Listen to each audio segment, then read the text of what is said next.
Hello, everybody. Welcome back to Easy English Fluency. I'm Sarah. And I'm William. We are delighted to have you join us for another session. I hope you are hungry for knowledge today. I am definitely hungry, William. In fact, I was just thinking about that amazing dinner I had last weekend. Oh, where did you go? A fancy 5-star establishment? It was a lovely Italian place. But you know, dining out isn't just about the food. It's about the communication. From ordering exactly what you want to handling problems when things go wrong. Absolutely. And things do go wrong. The soup is cold, the steak is tough, or the waiter forgets your drink. Knowing how to handle that in English is a superpower. Exactly. So today, we are going to teach you how to survive a restaurant experience, like a native speaker. But before we look at the menu, Sarah, when you finish eating and want to pay, what do you ask for? I ask for the check. Can I have the check, please? See, if you ask for a check in London, they might think you want to examine the table. We ask for the bill. There we go again. Okay, that's the only difference we'll mention today. Promise, whether it's a bill or a check, you have to pay it. Deal. No more geography lessons. Let's focus on the language of food and diplomacy.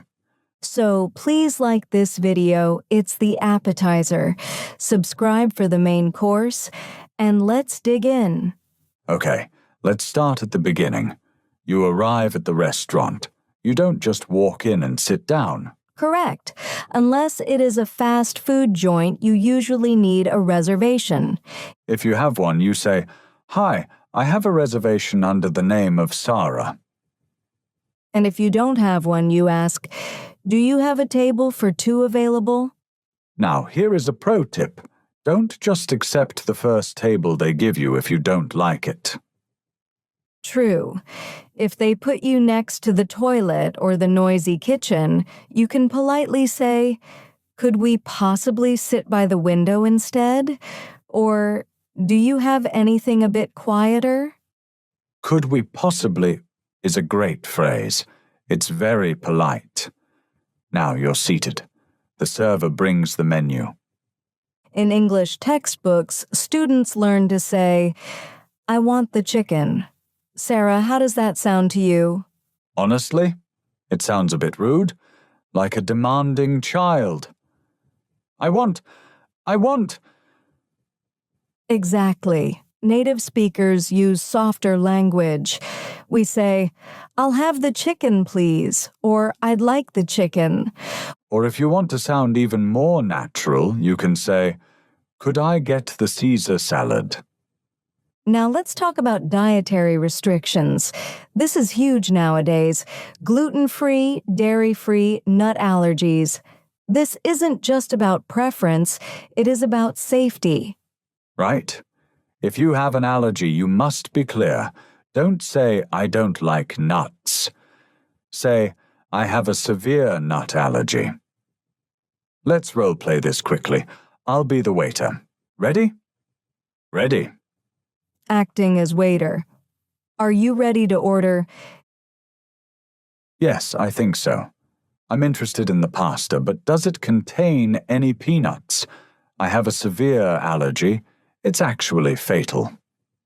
I believe the sauce is nut-free, but let me double-check with the chef just to be safe. Thank you, I appreciate that. See? Being specific keeps you safe. Also, asking for recommendations is a great way to start a conversation. You can ask, "What is the house special today?" Or, "What do you recommend?" But be careful. Sometimes they just recommend the most expensive thing. Okay, you've ordered. You're hungry, the food arrives, but there is a problem. This is where many students panic. They stay silent and eat cold soup because they are afraid to speak up. Or they get angry and shout, which is rude. We need to find the balance. We call this being assertive yet polite. Let's look at 3 common problems. The food is cold, the order is wrong, or there is something in the food, like a hair. Yuck. Okay, the key rule is don't blame the waiter directly. Usually it's the kitchen's fault. We use softening language.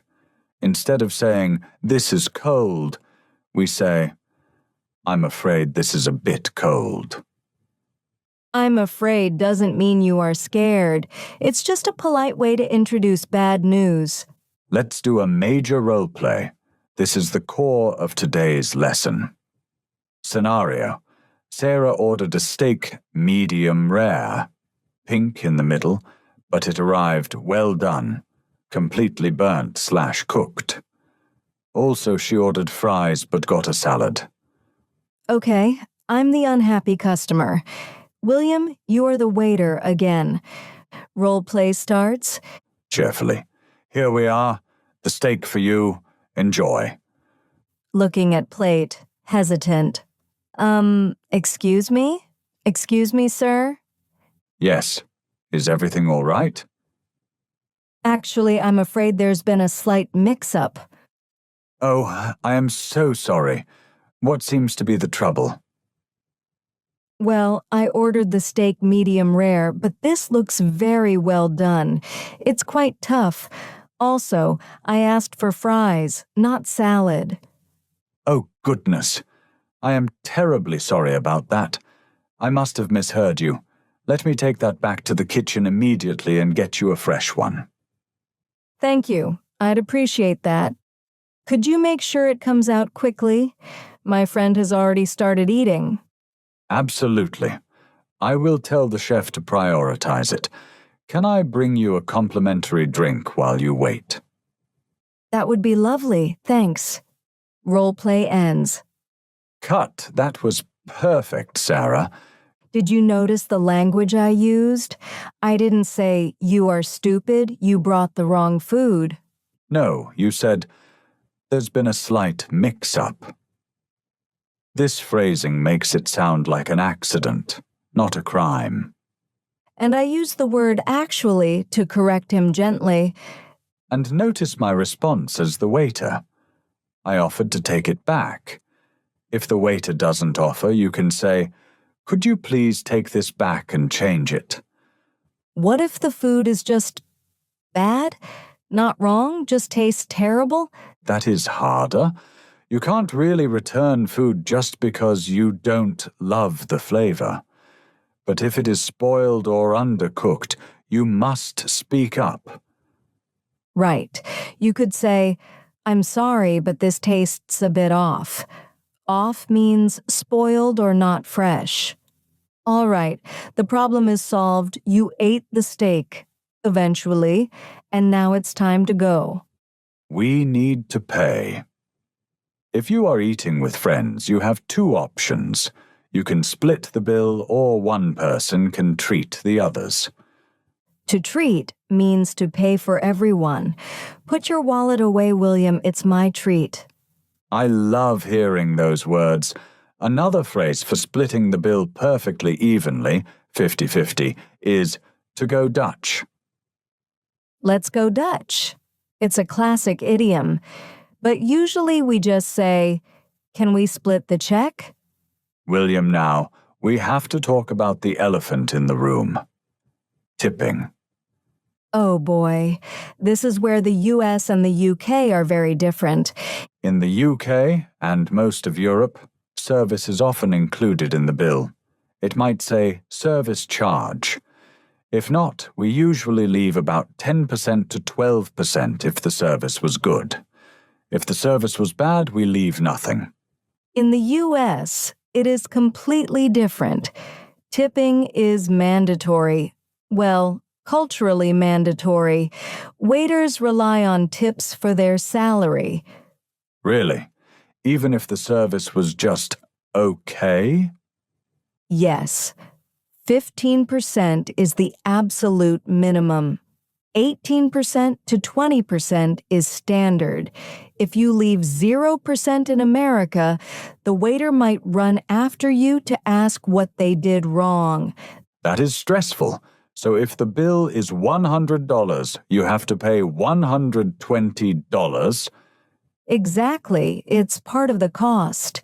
So students, if you travel to the U.S., please budget for this. Don't be the rude tourist who doesn't tip. Good advice. And checking the bill is important too. Sometimes they make mistakes.